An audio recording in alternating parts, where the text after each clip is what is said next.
The varying cultures collectively called mound builders were inhabitants of North America who, during a 5,000-year period, constructed various styles of earthen mounds for religious and ceremonial, burial, and elite residential purposes. These included the Pre-Columbian cultures of the Archaic period, Woodland period, and Mississippian period, dating from roughly 3500 BCE to the 16th century CE, and living in regions of the Great Lakes, the Ohio River Valley, and the Mississippi River Valley and its tributary waters. Since the 19th century, the prevailing scholarly consensus has been that the mounds were constructed by indigenous peoples of the Americas. 16th-century Spanish explorers made contact with natives living in a number of later Mississippian cities, described the cultures, and left artifacts. By the time of United States westward expansion 200 years later, Native Americans were generally not knowledgeable about the civilizations that produced the mounds. Research and study of these cultures and peoples has been based mostly on archaeology and anthropology. Name and culture. At one time, the term mound builder was applied to the people believed to have constructed these earthworks. In the 16th through 19th centuries, Europeans and Americans generally thought that a people other than one related to the historic Native Americans had built the mounds. The namesake cultural trait of the mound builders was the building of mounds and other earthworks. These burial and ceremonial structures were typically flat-topped pyramids or platform mounds, flat-topped or rounded cones, elongated ridges, and sometimes a variety of other forms. They were generally built as part of complex villages that arose from more dense populations, with a specialization of skills and knowledge. The early earthworks built in Louisiana c.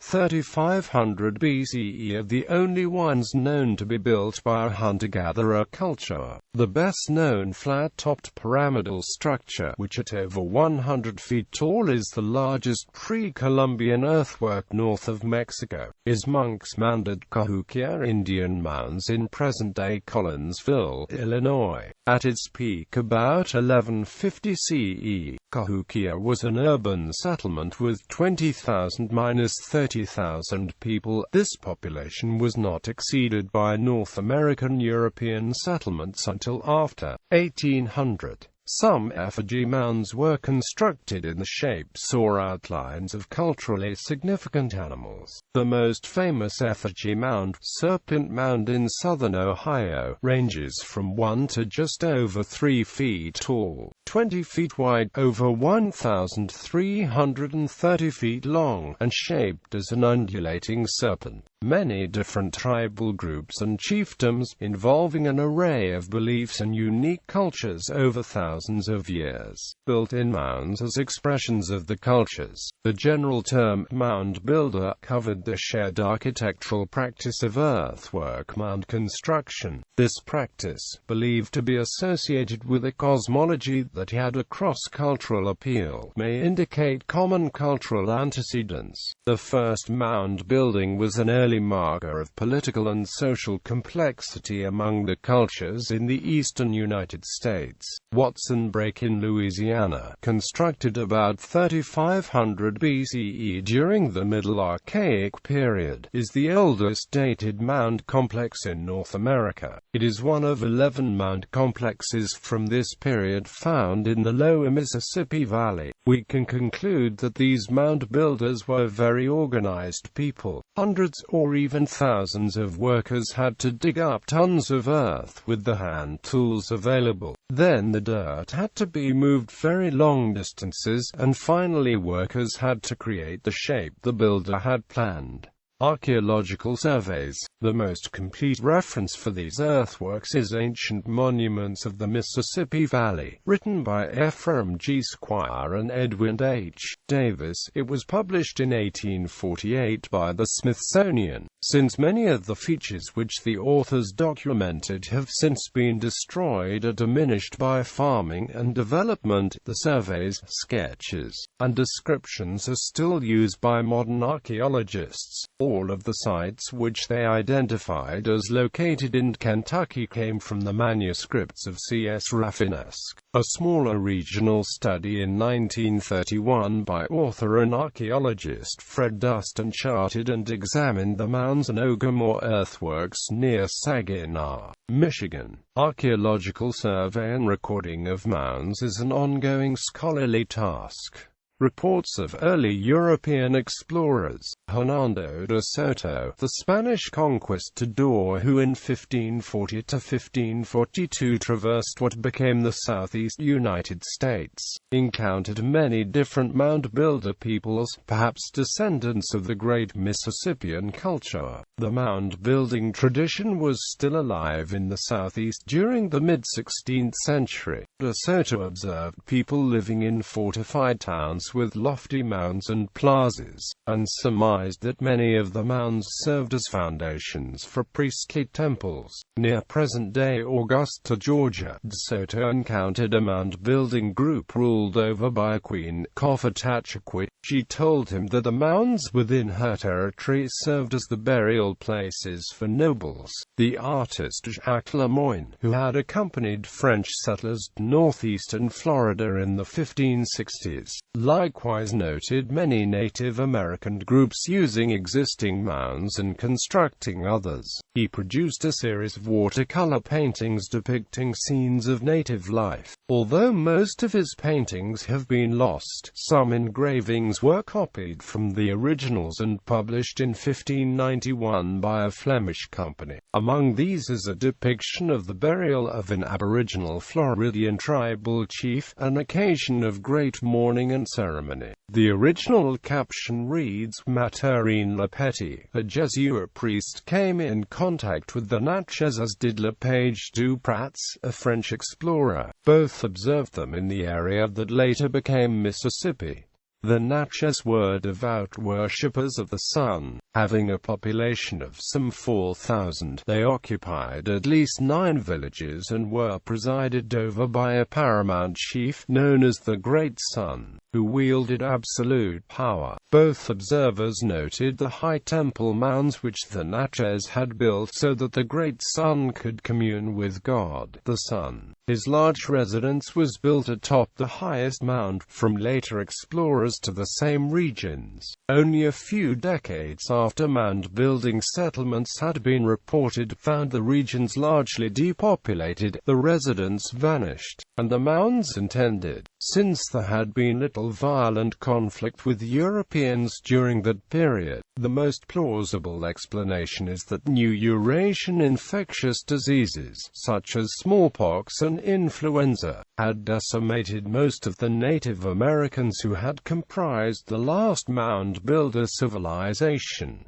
Mound-building cultures. Archaic-era radiocarbon dating has established the age of the earliest Archaic mound complex in southeastern Louisiana. One of the 2 Montesano site mounds, excavated in 1967 before being destroyed during new construction at Baton Rouge, was dated at 6,220 BP. Researchers at the time thought that such societies were not organizationally capable of this type construction. It has since been dated as about 6,500 BP, or 4,500 BCE, although not all agree. Watson Break is located in the floodplain of the Washita River near Monroe in northern Louisiana, securely dated to about 5,400 years ago in the Middle Archaic period. It consists of a formation of 11 mounds from 3 to 25 feet tall. connected by ridges to form an oval nearly 900 feet across. In the Americas, building of complex earthwork mounds started at an early date, well before the pyramids of Egypt were constructed. Watson Break was under construction nearly 2,000 years before the better-known Poverty Point, and building went on for 500 years. Middle Archaic mound construction appeared to cease about 2800 BC, and scholars have not ascertained the reason, but it may have been because of changes in river patterns or other environmental factors. With the 1990s dating of Watson Break and similar complexes, scholars established that pre-agricultural, pre-ceramic American societies could organize to accomplish complex construction over extended periods of time, overturning scholars' understanding of traditional models of archaic society. Watson Break was built by a hunter-gatherer society whose people occupied the area on only a seasonal basis,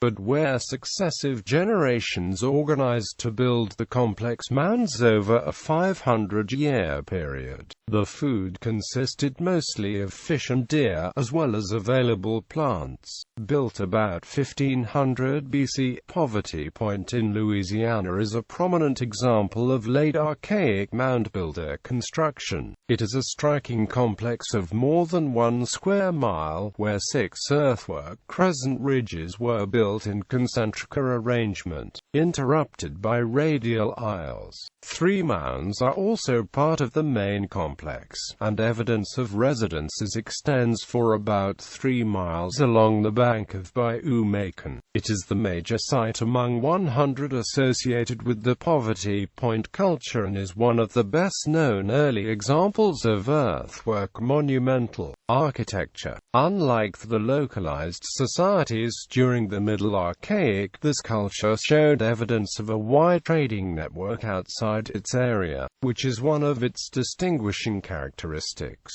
Woodland Period. The Archaic period was followed by the Woodland Period. Some well-understood examples of the Adena culture of Ohio, West Virginia, and nearby states. The subsequent Hopewell culture built monuments from present-day Illinois to Ohio. It is renowned for its geometric earthworks. The Adena and Hopewell were not the only mound-building peoples during this time period. There were contemporaneous mound-building cultures throughout the eastern United States, stretching as far south as Crystal River in western Florida. During this time period, in parts of present-day Mississippi, Arkansas, and Louisiana, the Hopewellian Marksville culture declined and gave way to the Baytown culture. Reasons for decline include attacks from other tribes and the impact of severe climatic changes undermining agriculture. Coles Creek culture. The Coles Creek culture is a late woodland culture in the lower Mississippi Valley in the southern United States that marks a significant change in the cultural history of the area. Population and cultural and political complexity increased, especially by the end of the Coles Creek period.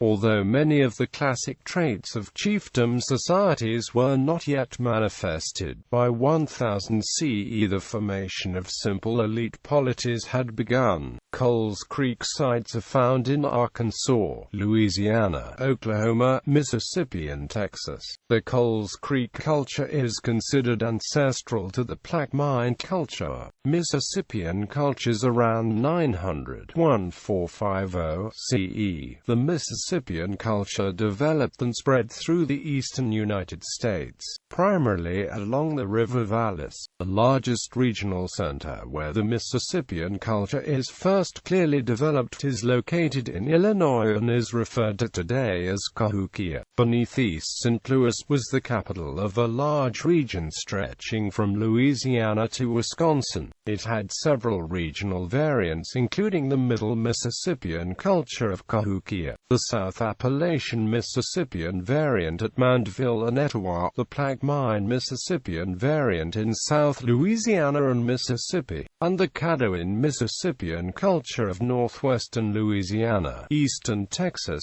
and southwestern Arkansas. Like the mound builders of the Ohio, these people built gigantic mounds as burial and ceremonial places. Fort Ancient culture. Fort Ancient is the name for a Native American culture that flourished from 1000 to 1650 CE among a people who predominantly inhabited land along the Ohio River in areas of southern modern-day Ohio, northern Kentucky and western West Virginia. Scholars once thought this was an expansion of the Mississippian cultures, but they now believe the Fort Ancient culture was an independently developed culture descended from the Hopewell culture. Plaquemine culture. This was an archaeological culture in the lower Mississippi River Valley in western Mississippi and eastern Louisiana. Good examples of this culture's constructions are found at the Medora site in West Baton Rouge Parish and the Anna Emerald Mound, Winterville and Holly Bluff sites in Mississippi. Plaquemine culture was contemporaneous with the Middle Mississippian culture at the Cahokia site in Illinois. It is considered ancestral to the historic Natchez and Taensa peoples encountered by Europeans.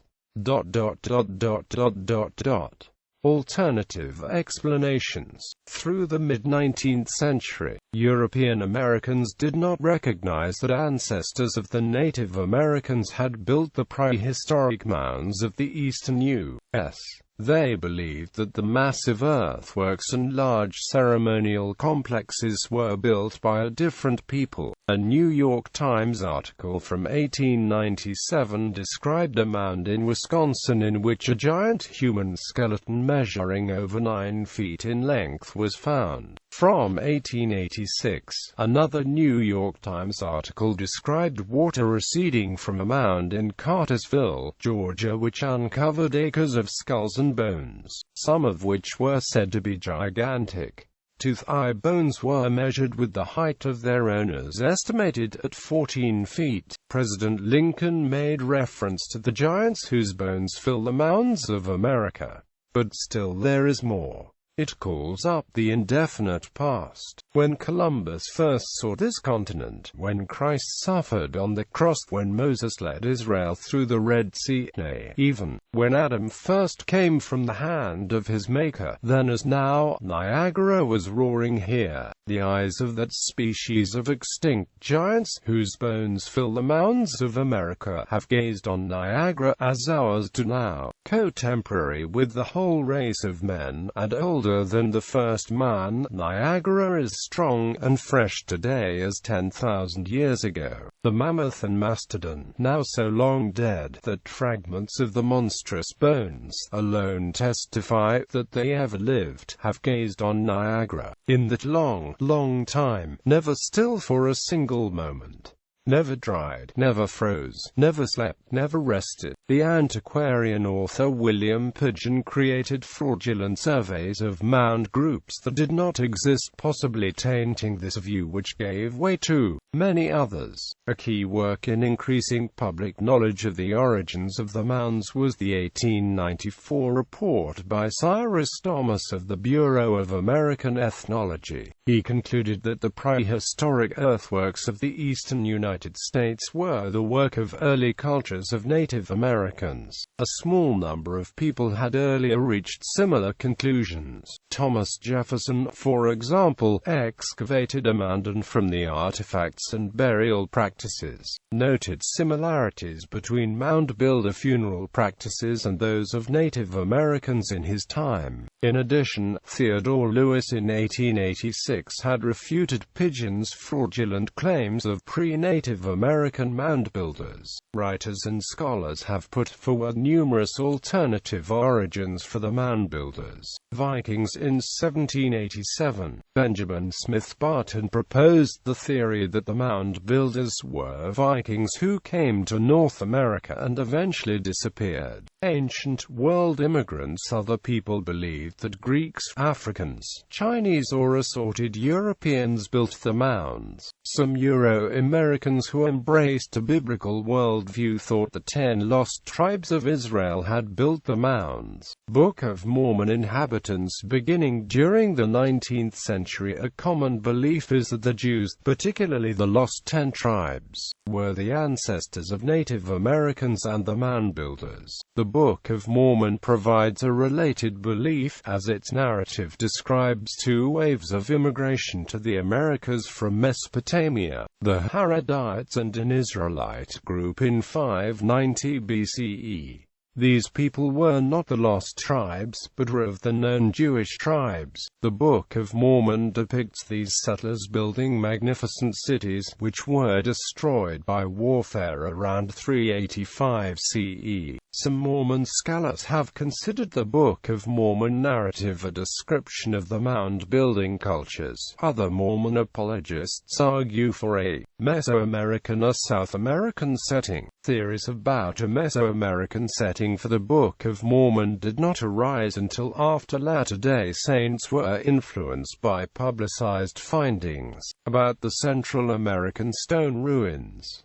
This occurred after the Book of Mormon was published. Black civilizations in the 20th century. Certain sects affiliated with the black nationalist Moorish science philosophy theorized a connection with the Mound Builders. They argue that the Mound Builders were an ancient advanced black civilization that developed the legendary continents of Atlantis and Mu, as well as ancient Egypt and Mesoamerica. These black groups, similar to European Americans in earlier periods, propose that the American Indians were too primitive to have developed the sophisticated societies and the technology believed necessary to build the mounds. Divine creation. The Reverend Landon West claimed that Serpent Mound in Ohio was built by God, or by man inspired by him. He believed that God built the mound and placed it as a symbol of the story of the Garden of Eden. Mythical cultures. Some people attributed the mounds to mythical cultures. Lafcadio O'Hearn suggested that the mounds were built by people from the lost continent of Atlantis.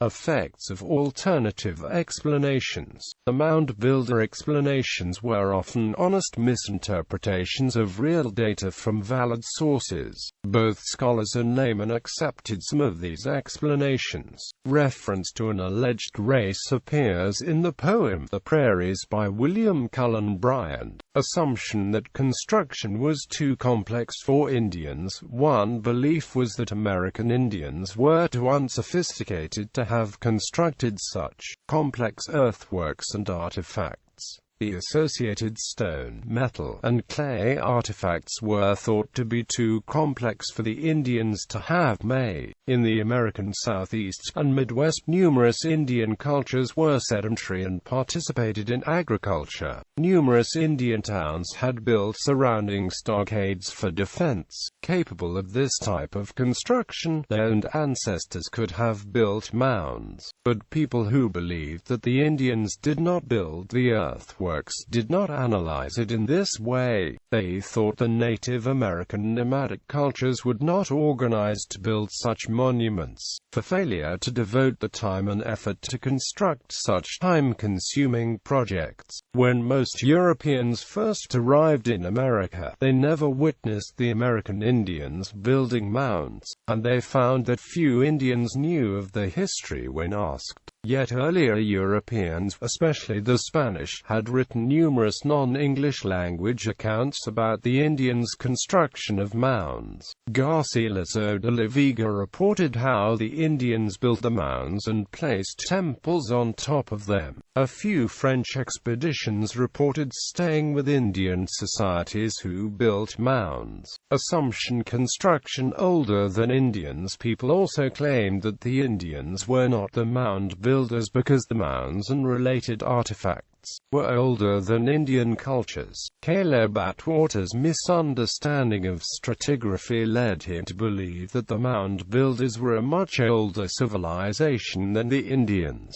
In his book, Antiquities Discovered in the Western States, Atwater claimed that Indian remains were always found right beneath the surface of the earth. Since the artifacts associated with the mound builders were found fairly deep in the ground, Atwater argued that they must be from a different group of people. The discovery of metal artifacts further convinced people that the mound builders were not Native Americans. The Indians encountered by the Europeans and Americans were not thought to engage in metallurgy. Some artifacts that were found in relation to the mounds were inscribed with symbols. As the Europeans did not know of any Indian cultures that had a writing system, they assumed a different group had created them. Hoaxes. Several hoaxes were associated with the mound builder cultures. Nuoc holy stones. In 1860, David Wyrick discovered the Keystone Tablet, containing Hebrew language inscriptions written on it in Nuoc, Ohio. Soon after, he found the Nuoc Decalogue stone nearby, also claimed to be inscribed in Hebrew. The authenticity of the Nuoc holy stones and the circumstances of the discovery are disputed. Davenport tablets. Reverend Jacob Gass discovered what were called the Davenport tablets. These bore inscriptions that later were determined to be fake. Wallam Olim hoax. The Wallam Olim hoax had considerable influence on perceptions of the mound builders. In 1836, Constantine Samuel Rafinesque published his translation of a text he claimed had been written in pictographs on wooden tablets. This text explained that the Lenape Indians originated in Asia, told of the passage over the Bering Strait, and narrated the subsequent migration across the North American continent. This Wallam Olim tells of battles with native peoples already in America before the Lenape arrived. People hearing of the account believed that the original people were the mound builders, and that the Lenape overthrew them and destroyed the culture. David E. Stryker later asserted that Rafinesque's account was a hoax. He argued that the Wallam Olim glyphs were derived from Chinese, Egyptian, and Mayan alphabets. Meanwhile, the belief that the Native Americans destroyed the mound builder culture or had gained widespread acceptance. Kinder hook plates. The Kinder hook plates, discovered in 1843, were another hoax, consisting of material planted by contemporary Native American mounds. This hoax was intended to discredit the account of the Mormon prophet Joseph Smith having translated an ancient book.